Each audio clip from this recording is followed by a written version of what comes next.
this video, you will learn how to launch Blackbird using Java, starting with Google Chrome or Mozilla Firefox.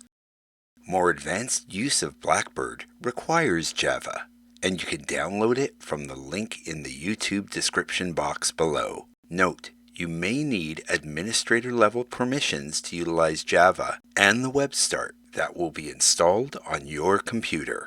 Launching Blackbird that is set up for Java can be achieved by clicking on the Edit button. You will be presented with a Save dialog box, allowing you to download a web start file. Your file will contain the name of the account followed by the letters JNLP. This is simply a file that allows Blackbird to launch directly from your computer.